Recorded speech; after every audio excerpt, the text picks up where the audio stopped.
I'm Erin, 32 female. I live in a city center apartment that's minimalist by design and overlooks the skyline, a constant reminder of the world I built for myself, far from the suffocating orbit of my family. I work as a corporate strategist, a job that involves identifying undervalued companies and figuring out how to make them profitable, which is ironic, considering my own family has been undervaluing me my entire life. For years, I was the designated failure, the quiet, bookish daughter who would never measure up to their golden boy, my brother Liam. They were so convinced of my inadequacy that they never once thought to look over their shoulder, never imagined that the person they dismissed would one day hold their entire world in her hands. Before this story unfolds, I'd love to connect with you. Please let me know in the comments where you're watching from and what time it is in your corner of the world. It's amazing to see how far these stories can travel. Growing up a Vance meant living in the shadow of a legacy you didn't build. My father, Robert Vance, founded Vance Manufacturing when he was just 30. He turned a small tool-and die shop into a respectable, mid-sized regional player in specialized machine parts.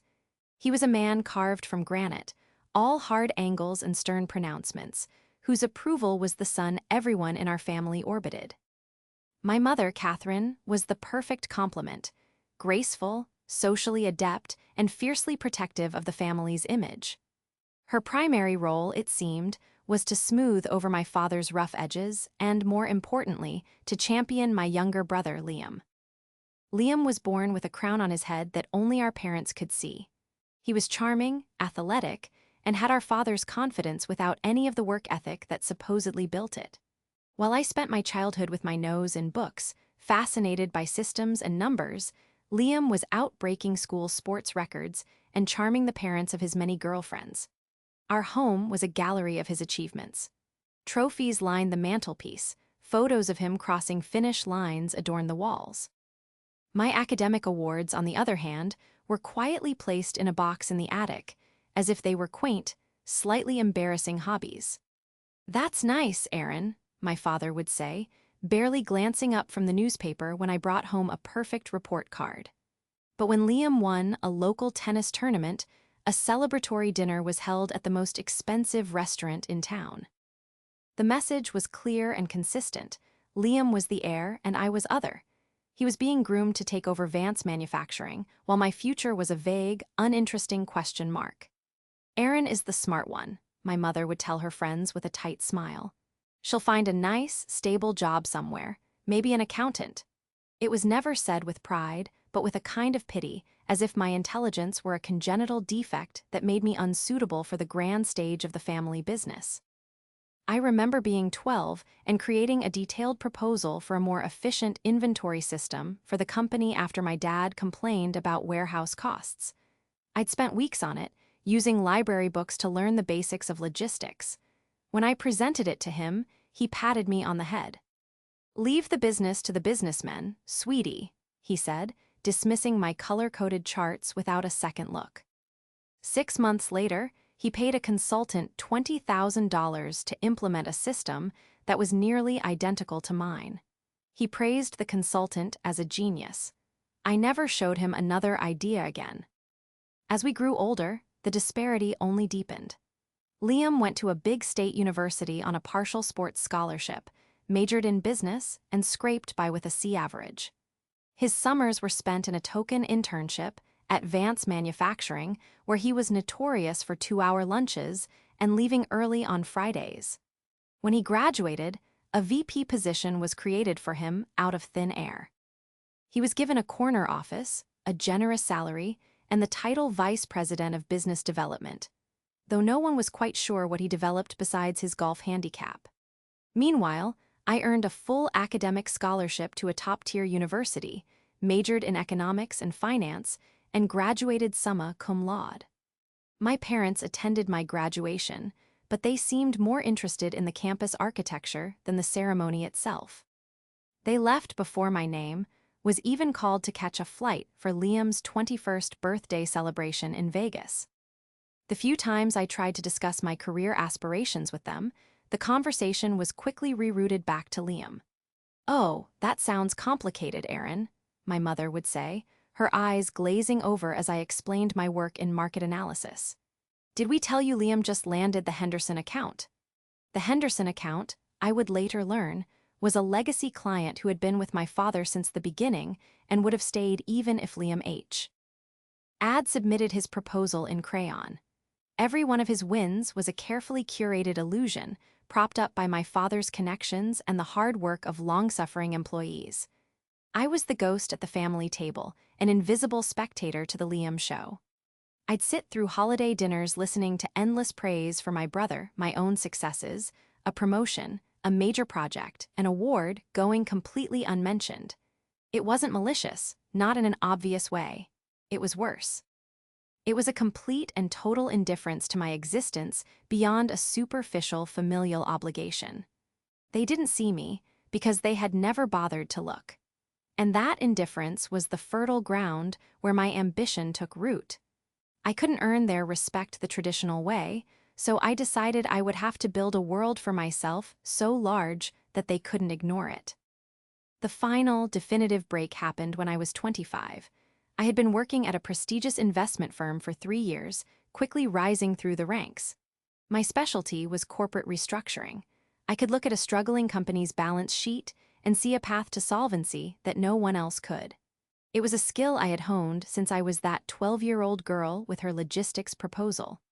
All the while, I kept a distant but watchful eye on Vance Manufacturing. I still cared about my father's legacy, even if he didn't seem to care about me. From public filings and industry gossip, I could tell the company was stagnating. They were relying on old technology, had lost market share to more agile competitors, and were dangerously over-leveraged in their expansion into a new product line. A product line that was, predictably, Liam's pet project. I saw a clear and present danger to the company's future. So, I set my feelings aside and decided to try one last time. I spent a month of my evenings and weekends doing a deep dive analysis of Vance Manufacturing. I built a comprehensive, 50-page strategic plan that outlined a path forward. It involved modernizing their equipment, diversifying their client base, and, most critically, pivoting away from Liam's disastrous new venture, which was burning through cash with no hope of profitability.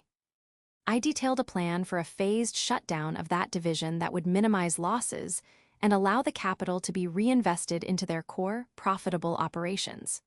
It was, if I do say so myself, brilliant. It was respectful of my father's legacy, but clear-eyed about the company's very real problems. I called my father and asked for a formal meeting. I didn't want this to be a casual dinner conversation that could be easily dismissed. I wanted to present it professionally, strategist to CEO. He seemed amused but agreed. I flew home, my binder of research feeling like a peace offering. I walked into the boardroom, the same room where I'd once been told to leave business to the businessmen. My father was there, along with my mother and Liam. My heart sank. I had requested a meeting with my father alone. Bringing Liam and my mother wasn't a good sign. It meant this wasn't a business meeting. It was a family tribunal. I began my presentation. For the first 10 minutes, my father listened with a neutral expression. Liam, however, was shifting in his chair, his face darkening as I laid out the data proving his project was a failure. My mother simply watched my father's face, her own expression a mirror of his. When I got to the slide recommending the shutdown of Liam's division, he exploded. "This is ridiculous," he snapped, throwing his pen on the table. "She comes in here after being gone for years and thinks she can tell us how to run our company? Dad, you're not seriously listening to this, are you?" My father held up a hand, silencing him. He turned to me and his eyes were cold. "Aaron," he said, his voice dangerously calm, "I appreciate the effort, but your brother is the future of this company. His project needs time to mature. These things don't happen overnight." "The data doesn't support that," I countered, trying to keep my voice steady. "The burn rate is unsustainable. In 18 months, the company's cash reserves will be gone, and you'll be facing insolvency." "The data," my father scoffed, the word dripping with contempt. "Your problem, Aaron, is that you've always been about numbers on a page, not people. You don't understand loyalty. You don't understand the relationships we've built. I understand that a balance sheet doesn't care about loyalty, I said, my voice rising slightly. It only cares about profit and loss. That's when my mother stepped in. Aaron, dear, she said, her voice syrupy sweet, a tone she used when she was about to deliver a devastating blow. Your brother works so hard. This is his passion. What you're suggesting is not only financially questionable, it's cruel. You're trying to tear down your own brother to make yourself look smart. I was stunned into silence. Tearing him down, I was trying to save them. I was handing them a lifeline, and they were accusing me of trying to drown them. The final nail in the coffin came from my father. He stood up, signaling the end of the meeting. Your brother is the vice president of this company. I trust his judgment. He has skin in the game. You, on the other hand, are an outsider. This is our world, Aaron, not yours. We don't need your help. He picked up my meticulously prepared binder, didn't even open it, and dropped it into the wastebasket by the door. Thank you for coming, he said, his back already turned to me as he put a comforting arm around Liam's shoulder. Your mother and I are taking Liam out to celebrate his progress. You can see yourself out. And just like that, they walked out, leaving me alone in the boardroom with my shattered hopes and my brilliant plan in the trash. That was the moment the door didn't just slam shut. It was bolted, locked, and barricaded. As I stood there, the silence of the room ringing in my ears, the hurt began to cool and harden into something else entirely. It was resolve. They had made their world, and they had made it clear I wasn't welcome. Fine, I would go and build my own. And I promised myself that one day, my world would be big enough to swallow theirs whole. 5 years passed. I didn't go home for holidays anymore. The phone calls dwindled from weekly check-ins from my mother to a perfunctory text on my birthday. I poured every ounce of my energy into my career. I left the investment firm and joined a boutique private equity group as a corporate strategist. My job was to find companies that were diamonds in the rough, poorly managed but with good bones, and architect their turnaround. I was ruthless, efficient, and incredibly successful. I built a reputation as someone who could see value where others saw only failure. My personal life was sparse, but my professional life was thriving. I had my apartment, a close circle of friends, and a portfolio of investments that was growing at an astonishing rate. My best friend, Maya Singh, a razor-sharp financial advisor I'd met in business school, handled my personal finances. She was the only person who knew the full story of that disastrous boardroom meeting. I rarely thought about Vance Manufacturing. It was a closed chapter, a part of a life that felt like it belonged to someone else. Then, one Tuesday morning, I got a call from a former colleague, a man who worked as an analyst in industrial manufacturing. Hey, Aaron, he said after some small talk. Weird question. You're a Vance, right? From Vance Manufacturing? Distantly, I said, my voice tight. Why? Just saw some numbers on them, he said casually. They're shopping for a bridge loan, a pretty big one. Looks like they're in trouble. I remembered your dad runs it and thought you might know what's up. After I hung up, I sat at my desk for a long time, staring at the city skyline. A bridge loan.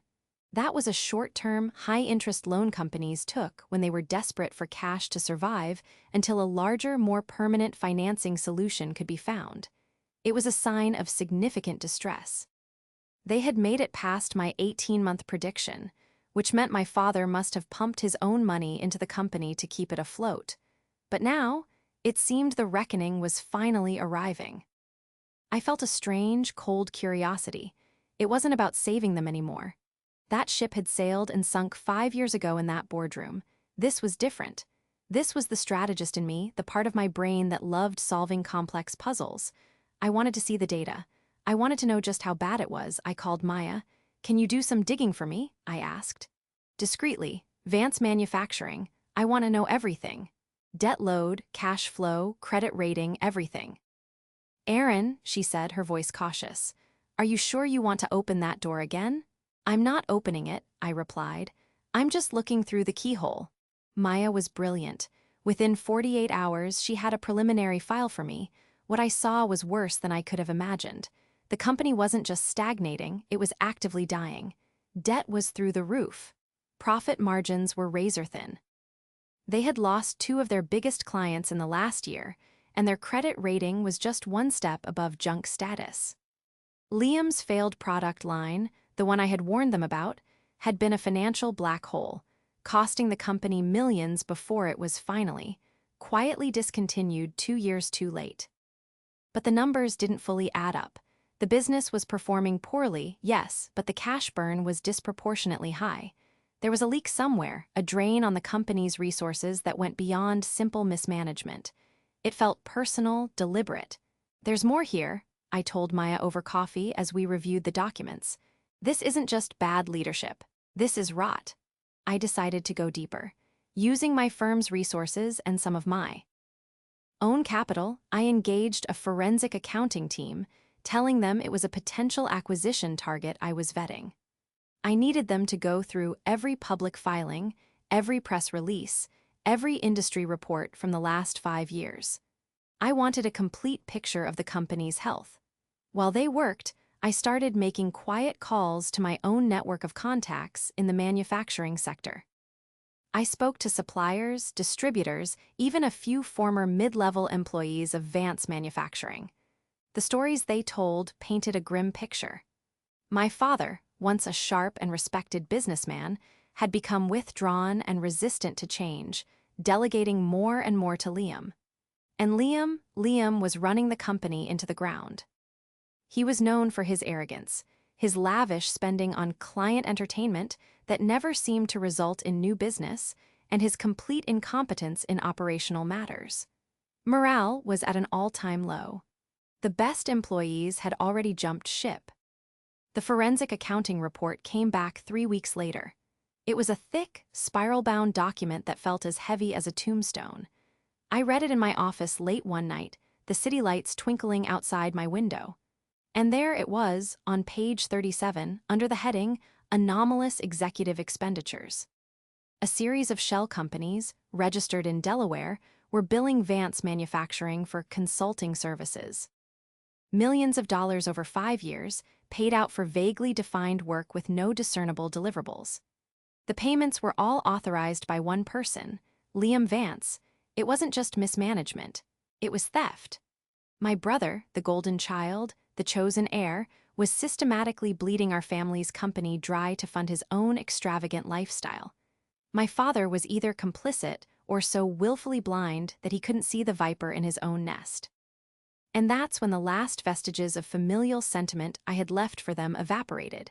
This wasn't about saving a legacy anymore. This wasn't even about proving them wrong. This was about justice. The cold curiosity I had felt had now morphed into a white-hot, diamond-hard resolve.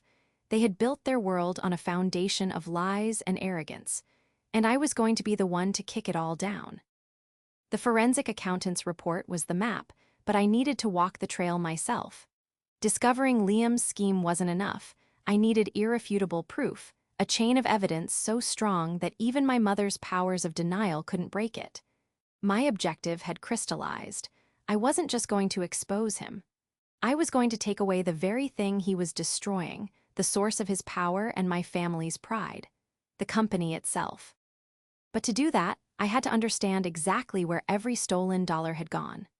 The strategist in me took over, and I began what felt like the most important project of my career. My first step was to get a clearer picture of the shell companies. Maya and I spent a weekend digging into the corporate registration databases.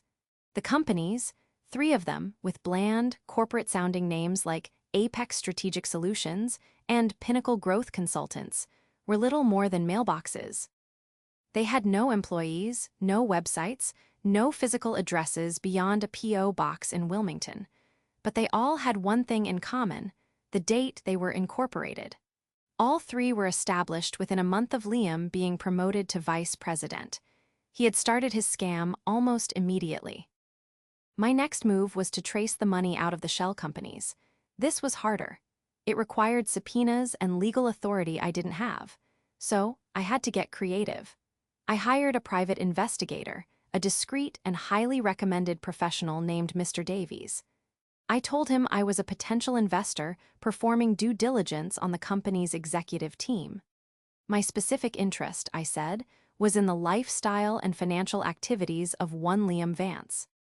I wanted to know everything: where he ate, where he traveled, what he bought. I gave Davies a handsome retainer and a simple instruction: be invisible. While Davies began his surveillance, I focused on the business itself. Vance Manufacturing's stock wasn't publicly traded on a major exchange, but it was a privately held corporation with a small number of outside shareholders, mostly long-time employees who had been granted shares as part of their retirement packages, or the families of my father's original partners. The company's desperation for a bridge loan was my opening. Desperate companies are willing to sell equity or take on debt from unconventional sources. Through a holding company my firm used for sensitive transactions, I began to anonymously buy up Vance Manufacturing's debt from its creditors. It was a risky move, but I knew the company's underlying assets, the factory, the land, the machinery, were still valuable. If they defaulted, my holding company would be first in line to collect. As I bought up their debt, I became their primary creditor. They didn't know it was me, of course. To them, I was just some faceless financial entity in another state. They were so focused on their immediate cash flow crisis that they didn't stop to ask who was buying their notes. They were just relieved someone was. Mr. Davies' reports started coming in, and they painted a portrait of a man living far beyond the means of his legitimate salary.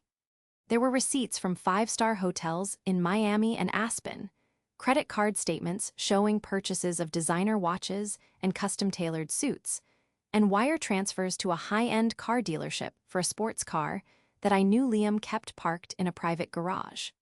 But the most damning discovery was a down payment on a luxury condo. The wire transfer for the deposit, a sum of over $200,000, came directly from the bank account of Apex Strategic Solutions. It was the smoking gun. He wasn't just padding an expense account, he was using the shell companies as his personal piggy bank to fund a life he hadn't earned. He was literally stealing the bricks from the company's foundation to build his own palace. I compiled everything into a secure digital file: the forensic accounting report, the shell company registrations, Davies' surveillance photos and financial traces, and a detailed breakdown of how the stolen funds corresponded with Liam's major purchases. The evidence was airtight. While building my case against Liam, I continued my financial assault on the company. With the help of Maya, I approached the handful of minority shareholders. They were nervous. They knew the company was in trouble, and they saw their nest eggs dwindling. I made them a generous offer, well above the company's current, depressed valuation, to buy their shares. One by one, they agreed, happy to cash out before the ship sank completely. Over the course of 6 months, through my anonymous holding company, I went from being a non-entity to the company's largest creditor and the owner of 40% of its shares. My father and mother, who together owned the controlling 51%, were still the majority shareholders, but their position was precarious. They were deeply in debt to me, whether they knew it or not. The final piece of the puzzle fell into place when I learned that my father had personally guaranteed the bridge loan they were seeking. If the company defaulted, the lenders, or in this case, me, could go after his personal assets. He had bet everything, including their home, on the belief that he could turn the company around. He had no idea the person running the casino was his own daughter. The trap was set. All the pieces were in place. All I had to do now was wait for the right moment to spring it. The moment came sooner than I expected. Vance Manufacturing, unable to secure long-term financing and hemorrhaging cash, officially defaulted on its debt obligations. The notifications went out, and as the primary debt holder, my holding company had the legal right to either force the company into bankruptcy or seize assets to cover the debt. For my father, it must have been the ultimate nightmare. Decades of work were about to be dismantled by a faceless corporation from out of state. I could only imagine the panic and fury in the Vance household. My plan had now reached its most critical phase. I didn't want to liquidate the company. Despite everything, I didn't want to see my father's life's work sold off for parts. I wanted to control it. I wanted to rebuild it. And I wanted them to know that I was the one doing it. So I made my move. Through my lawyers, my holding company made an offer to the board of directors, which consisted of my father, my mother, and a very nervous family friend. The offer was simple. Instead of forcing bankruptcy, we would forgive the entire debt load. In exchange, Robert and Catherine Vance would turn over their 51% controlling stake in the company. It was a brutal take-it-or-leave-it deal. Option A, they lose everything, the company, their personal assets, their home, in a messy public bankruptcy. Option B, they walk away with their personal wealth intact, but they lose the company. For my father, a man whose entire identity was tied to being the founder and owner of Vance Manufacturing, it was a choice between two different kinds of death. They fought it, of course. Their lawyers tried to negotiate, to find another investor, to stall for time. But there was no time. The company was insolvent, and I held all the cards. I knew every weakness, every liability. I had spent months preparing for this moment. They had spent years ignoring their problems. The outcome was inevitable. After a tense week of legal back and forth, they capitulated. The signing was done remotely, through lawyers. I didn't want to see them, not yet. The reveal had to be on my terms at a time and place of my choosing. When my lawyer called to tell me the shares had been officially transferred, I felt a strange sense of calm. There was no elation, no triumphant cheer. It was just a quiet, profound sense of an objective being achieved. I now own 91% of Vance Manufacturing. I was, for all intents and purposes, the company. The remaining 9% was owned by Liam, shares that had been gifted to him by our parents over the years.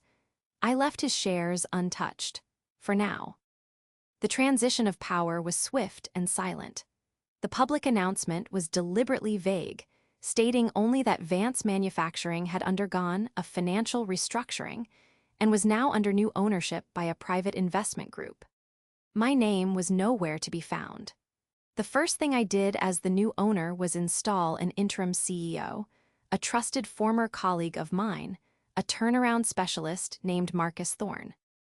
His job was to go in, stabilize the situation, and be my eyes and ears on the ground. I gave him a single, clear directive: do not make any major personnel changes at the executive level yet. I want the current management team to remain in place for another month. Marcus was confused but followed my orders. He understood I had a larger strategy at play. For the next few weeks, my family was in limbo. My father was forced into retirement. My mother resigned from the board, but Liam, inexplicably to him, was allowed to keep his title and his office. I could imagine his confusion and his relief. He likely thought he had dodged a bullet. He probably assumed the new owners were just faceless investors who wouldn't bother with the day-to-day, and that he could continue his schemes undetected. He had no idea that the new owner was watching his every move, counting down the days until the final confrontation. During this time, I received a phone call from my mother. It was the first time she had called me in over a year. Her voice was strained, laced with a false, cheerful tone that didn't quite mask her desperation. "Aaron, darling," she began, "you'll never guess what's happened. Your father has decided to retire. We're so thrilled for him. A little break, you know." She talked about travel, about taking up gardening. She was trying to spin the catastrophic loss of the family business into a happy lifestyle choice. Then came the real reason for the call. And the new owners they seem quite professional. Liam is staying on, of course. They clearly recognize his talent. It's such a relief. I listened, my face a mask of stone. "That's great, Mom," I said, my voice deliberately neutral. "Anyway, I was calling because I heard you got another promotion at your job. Your father and I are so proud. We want to throw a little party for you, here at the house." A celebration? The irony was so thick I could have choked on it. They who had lost everything wanted to throw a party for my minor, fabricated promotion. They wanted to use my small, conventional success as a balm for their own wounded pride, a way to show their friends that at least one of their children was doing okay. They had no idea that the success they were celebrating was infinitely greater than they could ever imagine. It was the perfect stage, the absolute perfect stage for the final act. "A party," I said, allowing a hint of warmth into my voice. "I'd love that. I'll be there." The day of the party, I felt a surreal sense of detachment, as if I were an actor about to walk on stage for a performance I'd rehearsed for years. I chose my outfit with care, a simple, elegant, dark blue dress. It was professional, understated, and radiated a quiet confidence. It was not the dress of a victim. I drove to my parents' house, the house I grew up in, the one that Vance Manufacturing had paid for. It was a beautiful home, but to me, every room held a memory of being overlooked or dismissed. When I walked in, the party was in full swing. About 30 people were there, family, friends, neighbors, the people who had watched me grow up as the quiet, smart daughter and Liam as the charming, successful son. My mother rushed to greet me, kissing the air beside my cheek. "Aaron, you look wonderful. Everyone is so excited to see you." My father stood by the fireplace, a glass of whiskey in his hand, looking older and smaller than I had ever seen him. He gave me a curt nod, the ghost of his former authority still flickering in his eyes. Liam was in his element, holding court by the bar, laughing loudly and slapping people on the back. He looked relaxed, confident. He had survived the corporate takeover, kept his job, and was likely already planning how to swindle the new, anonymous owners. He caught my eye and gave me a condescending smirk. "Hey, sis," he called out. "Heard you got a promotion. Climbing that little corporate ladder, huh? That's cute." I just smiled. "Something like that," I said. For the next hour, I played the part they had cast for me. I made small talk. I accepted congratulations on my promotion from people who had no idea what I actually did for a living. I listened patiently as my mother told everyone how proud she was, how I'd really come into my own. It was a performance, and I was hitting all my marks. Finally, my mother tapped a glass for attention. "If I could have everyone's attention, please. As you all know, we're here to celebrate my daughter Erin and her wonderful success. Erin, would you like to say a few words?" Every head turned to me. The room fell silent. This was it. I walked to the center of the room, my heart beating a steady, calm rhythm. I could feel Liam's amused gaze on me, my father's indifferent one, my mother's proud, oblivious smile. I took a deep breath. "Thank you, Mom," I began, my voice clear and steady. "Thank you all for coming. It's nice to be celebrated." I looked around the room, meeting the eyes of the guests. My parents taught me a lot of things growing up, but the most important lesson they ever taught me was the value of independence. They taught me that if you want something, you have to be prepared to get it for yourself, because no one is going to hand it to you. I saw my mother's smile falter slightly. This was not the sentimental speech she had been expecting. I continued, turning my gaze to my father. "Dad, you always told me to leave business to the businessmen. You taught me that my ideas weren't valuable in your world, so I went out and found a world where they were." I then turned to Liam. "And Liam, you taught me the most valuable lesson of all. You taught me what happens when ambition isn't backed by competence. You taught me that a title is meaningless if you haven't earned it." Liam's face paled. The smirk was gone, replaced by a look of confusion and dawning horror. He was starting to understand that this was not a thank you speech. "I've been very busy lately," I said, my voice dropping slightly, drawing everyone in. "My recent promotion is a bit more significant than my mother knows. You see, my job is to identify and acquire undervalued assets. I look for companies with good potential that are suffering from mismanagement." I let that word hang in the air for a moment. "And recently, I led my firm in its most recent acquisition. A local company, a pillar of the community that had fallen on hard times. A company called Vance Manufacturing." A collective gasp went through the room. My father's whiskey glass froze halfway to his lips. My mother's hand flew to her mouth. Liam looked like he had been punched in the gut. He was as white as a sheet. "So I'd like to propose a toast," I said, raising an imaginary glass. "Not to my promotion, but to my new venture. As of 3 weeks ago, I am the new majority shareholder and owner of Vance Manufacturing." The silence was absolute. You could have heard a pin drop. Then my mother found her voice. "Aaron, that's not funny," she stammered. "This isn't a joke." "I'm not joking," I replied, my voice as cold and hard as steel. "The paperwork is signed. The company is mine." My father finally moved. He slowly lowered his glass, his face a mask of disbelief. He couldn't utter a single word. His entire world had just been turned upside down by the daughter he had dismissed his entire life. "But Liam, Oh, Liam finally understood the full scope of his predicament. He wasn't just facing his estranged sister, he was facing his new boss. The boss who knew exactly where all the money had gone. My mother, seeing the terror in Liam's eyes, went into protective mode. "How could you do this?" she shrieked, her voice cracking. "To your own family, Liam has given his life to that company?" "No," I said, my gaze locked on my brother. "Liam has been treating that company like his personal bank account. But don't worry. I'll be commissioning a full forensic audit of the last 5 years of expenditures. I'm very interested to see what we find." Liam stumbled backward, knocking into a small table. He looked at me, his eyes wide with pure, unadulterated fear. The party was over. The proclamation had been made, and the reckoning had just begun. The aftermath of the party was exactly as chaotic as I had anticipated. As soon as the words "forensic audit" left my mouth, the guests, sensing a deep and terrible family schism, began to make hasty excuses and melt away. They left behind a living room thick with tension and the 3 members of my family, all frozen in different states of shock and horror. My father was the first to break the silence. He finally found his voice, but it was a hoarse, broken whisper. "How?" was all he could manage to say, looking at me as if I were a stranger. "I used my brain, my education, and my money," I said simply. "All the things you never valued." My mother, however, quickly recovered from her shock and launched into a tirade. It wasn't directed at me for the takeover, but for the accusation against Liam. "How dare you accuse your brother of stealing?" she cried, rushing to Liam's side as if to shield him.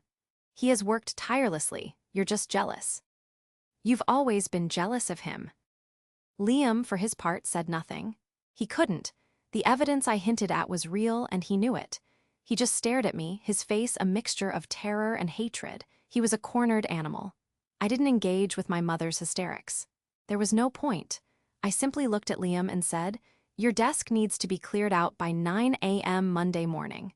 A security guard will escort you. Your corporate accounts have already been frozen." Then I turned and walked out of the house, leaving the wreckage of their world behind me. I didn't look back. The days that followed were a whirlwind of activity. I officially took over as CEO of Vance Manufacturing. The interim CEO, Marcus, had done a good job of stabilizing the ship, and now it was my turn to pilot it. My first day in the office was surreal. I walked through the halls that I had been taught were not for me, past employees who looked at me with a mixture of awe and fear. The audit, as expected, was devastating. It laid bare Liam's entire scheme: the shell companies, the fraudulent invoices, the money trail leading directly to his lavish lifestyle. The total amount he had embezzled was just over $3 million. When the audit report was finalized, I presented it to my father. Not in his home, but in my new office, his old office. He sat in the visitor's chair, looking frail and defeated, as I calmly walked him through the proof of his son's betrayal. He read the report, his hands trembling. There was no anger left in him, only a profound, hollow sadness. He had been blind, willfully so, and it had cost him everything. "What are you going to do?" he asked, his voice barely audible. "Are you going to the police?" It was the question I had been asking myself. Pressing charges would mean sending my own brother to prison. It would create a public scandal that would tarnish the family name forever. But letting him get away with it felt like a betrayal of the company and its employees, the people whose livelihoods he had gambled with. In the end, I chose a third path. I didn't want revenge in the form of a prison sentence. I wanted restitution. I had my lawyers draft an agreement. Liam would have to sign over his 9% ownership of the company to me. He would also have to sign a legally binding confession and a repayment plan. I would garnish any future wages he ever earned until every last stolen cent was paid back to the company. If he ever missed a payment, the confession would be sent to the district attorney. It was a life sentence, but of a different kind. He would never be free of his debt. He signed it without a fight. He had no other choice. My relationship with my parents was fractured beyond repair. My mother refused to speak to me, viewing me as the villain who had destroyed her perfect son. My father called me once about a month later. He didn't apologize. I don't think he was capable of it. But he did say, "The company is in better hands now." It was the closest I would ever get to an admission that he had been wrong. I accepted it for what it was and moved on. rebuilding Vance Manufacturing became my sole focus. I invested heavily in new technology. I rehired some of the talented employees who had left during Liam's reign of incompetence.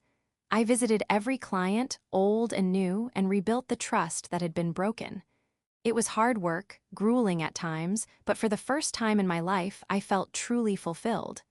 I wasn't just fixing a balance sheet, I was restoring a legacy, but this time it was on my terms. It was becoming my legacy.